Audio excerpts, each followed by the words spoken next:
कि बताओ पूरा परिवार एक जगह पर, और उसमें भी भगवान की अविरल भक्ति और शिव महापुराण की कथा और बेजापुर का क्षेत्र, ये जीवन का एक आनंद प्रदान करने वाला, एक सुख देने रखो। और शंकर जी के परिवार में एक चीज और है, थोड़ा सावधानी रखिएगा, सबको निभा के चलना है। जगत जननी दुर्गा भवानी बैठती है काय पर? जम के बोलो, शेर पर। शंकर भगवान बैठते हैं नंदी पर। शिव जी के गले में सर्प। गणेश जी चूहे पर। कार्तिकेय जी, अरे बोलते तो जाओ, मोर पर। हमें भी तो मालूम पड़े, बेजापुर में सबकी आवाज मवाज तो ठीक है? अगर जीजियों की आवाज डाउन होगी तो दिक्कत हमको होगी हो, तो थोड़ा सा दमदारी से बोलो है। कार्तिकेय जी काय पर बैठते हैं? मोर पर। अब भाई आवाज इतनी जोरदार आवाज में बोला करो, घर जाके नजर भी उतरवा लिया करो।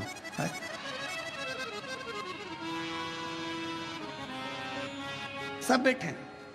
शिव जी नंदी पर है, मां जगत जननी दुर्गा भवानी शेर पर है। शेर नंदी को नहीं छोड़े अगर समय मिल जाए तो। सर्प चूहे को नहीं छोड़े, मोर सर्प को नहीं छोड़े, सब दुश्मन।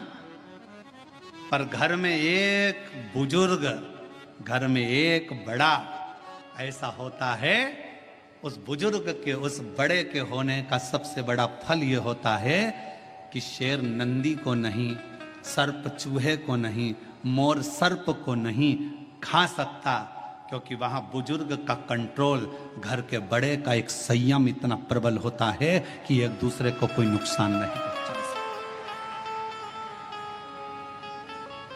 कोई नुकसान नहीं। हम नुकसान कब भोगते हैं? शिव महापुराण की कथा में बीड़ में एक बात कही थी, जब अपने घर के लोगों की बात, अपने माता पिता की बात, अपने घर के बुजुर्गों की बात जब आपको बुरी लगने लगे और बाहर के लोगों की बात आपको अच्छी लगने लगे, तो समझ लेना कि तुम्हारे विनाश का समय आ गया। ये निश्चित है।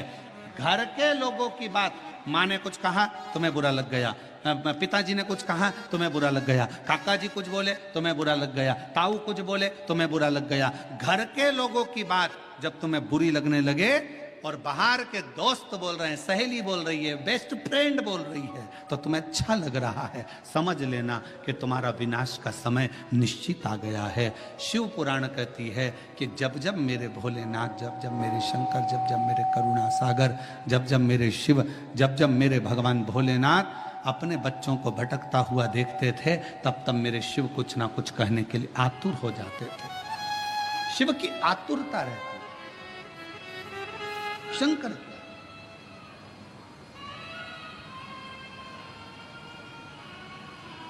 शिव की आतुरता रहती, और शिव शिव है। जब घर के बुजुर्ग, घर के बड़े, और कितना सुंदर संवाद आया है, देखिए शिव महापुराण में देवराज नाम के ब्राह्मण का संवाद आया। देवराज नाम के ब्राह्मण का जो चरित्र वर्णन किया गया, उस संवाद में कहा गया, शिव जी की कथा चल रही है, देवराज ब्राह्मण के घर में जन्म लेने वाला एक बालक है।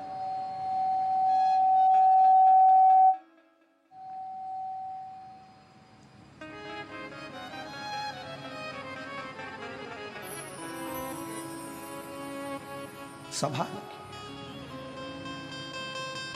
और शंकर जी की कथा चल रही है, और ब्राह्मण के घर में जन्म लेने वाला वो देवराज, जिसने कभी जीवन में कभी भगवान का भजन नहीं किया, जिसने कभी जीवन में स्मरण नहीं किया, मंत्र जाप नहीं किया, नाम जाप नहीं किया, नाम स्मरण नहीं किया, वो देवराज जो कभी भगवान की भक्ति से जुड़ा ही नहीं, कभी भगवान के भजन से जुड़ा ही नहीं, वो देवराज चोरी का धन लेकर शिवालय में पहुंच गया। ब्राह्मण जी कथा सुना रहे थे शिव पुराण की, कोई नहीं था, कोई नहीं, मंदिर सुना।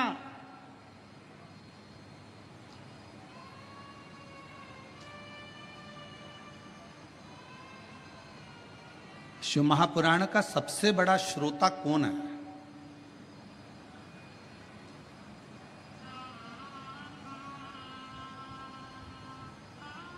उत्तर दो जल्दी से, बीजापुर की जी जी जी जाऊं। शिव महापुराण का सबसे बड़ा श्रोता कौन है? शिव पुराण को सुनने वाला सबसे बड़ा श्रोता श्रीमद् भागवत कथा को सुनने के लिए सबसे बड़े श्रोता थे राजा परीक्षित। रामचरितमानस को सुनने के लिए सबसे बड़े श्रोता थे काशी नरेश। पर शिव महापुराण का सबसे बड़ा श्रोता कोई मानव नहीं, कोई मनुष्य नहीं।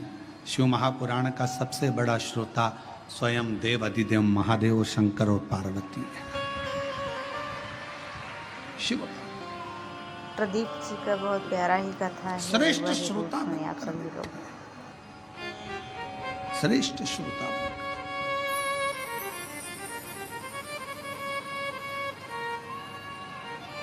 और चित्त भगवान शिव का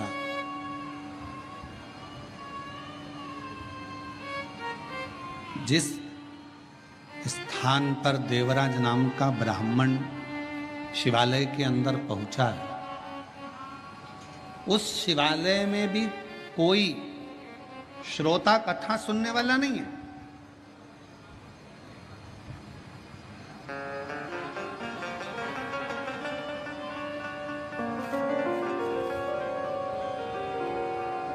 और यदि आप लोगों ने कोरोना महामारी में अगर इस शिव पुराण की कथा को ऑनलाइन सुना होगा टीवी पर, तो आपने उस समय पर भी देखा होगा, उस समय पर भी श्रवण करा होगा कि कोरोना महामारी के समय पर केवल शिव महापुराण की कथा चल रही थी और पूरा प्रांगण पूरा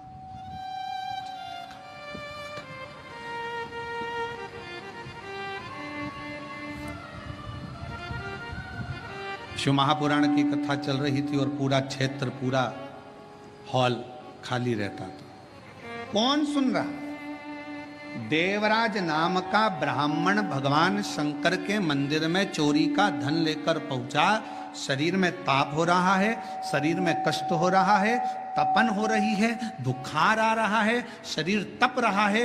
ये शिव महापुराण का महत्तम कर रहा है और चोरी का धन उसके पास में।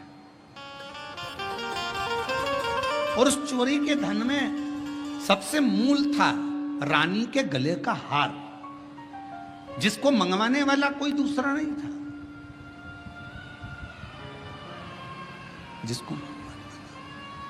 जिसको मंगवाने वाला कोई दूसरा नहीं था, जिसको मंगवाने वाली केवल देवराज ब्राह्मण जिस एक पर स्त्री के संग में लग गया था, उस पर स्त्री ने उस देवराज से कह दिया था कि मुझे रानी के गले में जो हार, और देवराज उस स्त्री के कहने पर चोरी करने चले गया, धन हार चुरा कर लेकर आ गया, शिव जी के मंदिर में पहुंच गया। शंकर जी के चोरी का धन उसके पास में रखा हुआ था, चोरी का धन उसके पास में रखा हुआ था। कथा कोई नहीं मंदिर के अंदर, केवल शंकर का शिवलिंग, नंदी और देवराज कथा करने वाला कथा कर रहा।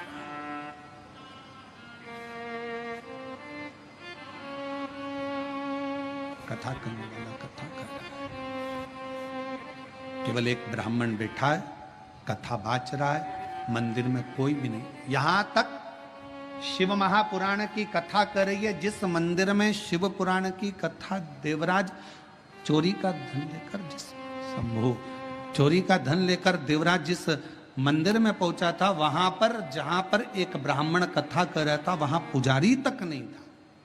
वहां पर कोई पुजारी नहीं, कोई पुजारी है ही नहीं।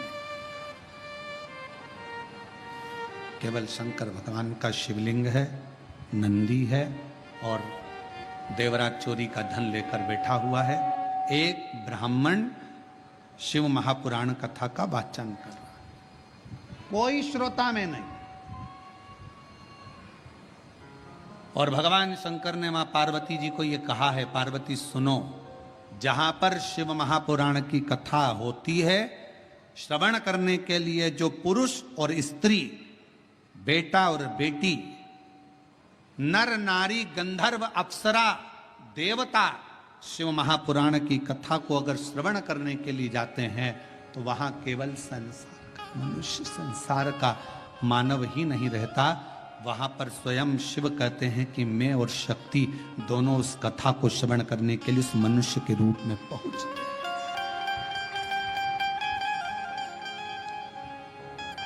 उस कथा को श्रवण करने के लिए मनुष्य के रूप में पहुंच जाते हैं, मनुष्य के रूप, मानव के।